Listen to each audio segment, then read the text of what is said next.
Ladies and gentlemen, please welcome Governor and Mrs. Pawlenty.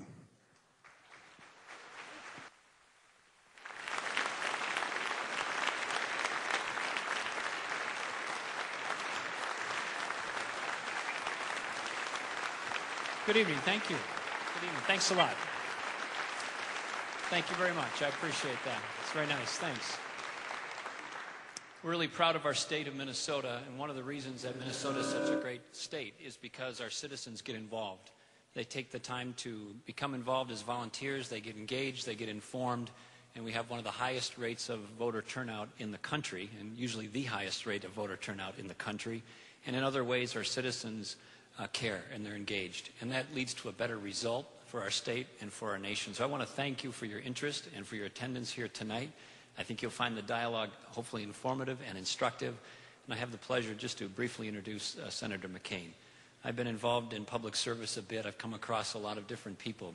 I've been acquainted with him for a long period of time, but I want to just tell you he has the characteristics of valor, of courage, of patriotism, of honor, and integrity, and he also has demonstrated an ability to do something else that I think Minnesotans really appreciate.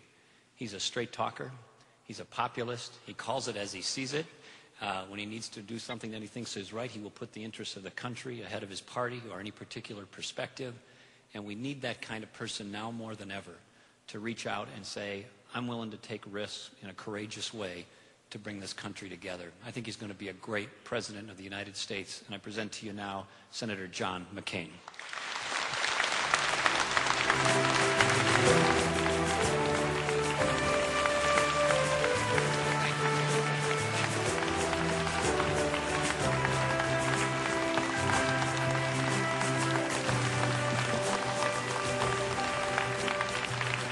Thank you all. Thank you for being here.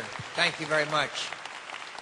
Thank you all for being here. Thank you for attending what I think is one of the most important parts of our entire process of selecting people for public office, and that's the town hall meeting. It's an American tradition, and it's one that I intend to continue throughout this campaign, because it's not only an opportunity for you to hear from me, but it's a great opportunity for me to hear from you. There are tough times in America. We all know that. And we need to hear and talk and have a conversation amongst us as to how we can find ways and get this country moving again and back on its feet. I'd like to mention just a couple of things to you very briefly, and I'll mention a couple of issues, and then we will open it up for questions or comments. First of all, I traveled to Columbus Junction, Iowa today to look at the damage that's been done by the floods. It's terrible. It's gripping all across the state of Iowa, parts of Illinois, Missouri, as you know, and even several counties in the state of Minnesota have been affected by this terrible tragedy. People have been driven from their homes, but there's been a great reaction from the state and the local and the government authorities, and we all know that our thoughts and prayers will go out to all of the families who have been so badly affected by this terrible flooding situation. One issue that I'd like to bring up with you and be glad to discuss it further with you is an event that just happened today. As you know, since the Watergate scandal of the 1970s, we enacted a campaign finance reform law. And by the way, I'm very proud that's the second campaign finance reform, major one, was enacted by me and Senator Russ Feingold in a bipartisan fashion. But that reform provided for public financing of general campaigns, election campaigns. In other words, after the conventions that you apply for and receive, the nominees of the major parties apply for and receive public funding. Every candidate, presidential candidate, since then has made use of that. And Senator Obama announced today that he was not going to take public financing. That'll be the first president nominee, a candidate for president of the United States, since the Watergate reforms that has not done so. And also, and obviously I'm very disappointed because whenever you go back on your word to the American people, it erodes the trust that they have in all of us. And Senator Obama made it very clear about a year ago, actually not even a year ago, that he would take public financing if the Republican nominee did.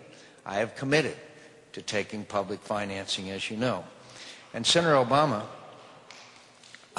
in response to a questionnaire by the Midwest Democracy Network, presidential candidate questionnaire, and this was released in November of 2007, the question was, and it was, if you are the nominee, I'll give you the exact words, if you're nominated for president in 2008 and your major opponent agreed to forego private funding in the general election campaign, will you participate in the presidential financing system?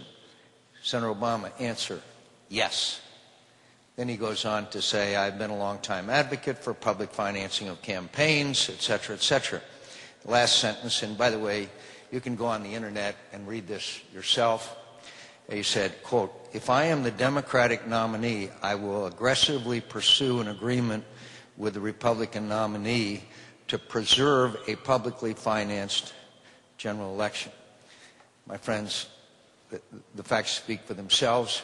I strongly feel that Senator Obama ought to review his commitment, not to me, but to the American people, which he has obviously gone back on. So, and second of all, I would also like to mention that, as I said, town hall meetings are important. I'd like for Senator Obama, I've invited him for us to do town hall meetings across this country. As many of you, as some may recall in this room, Barry Goldwater and President Kennedy, back before the 1964 election, had agreed to fly around the country and debate each other and have town hall meetings around the country. Unfortunately, and tragically,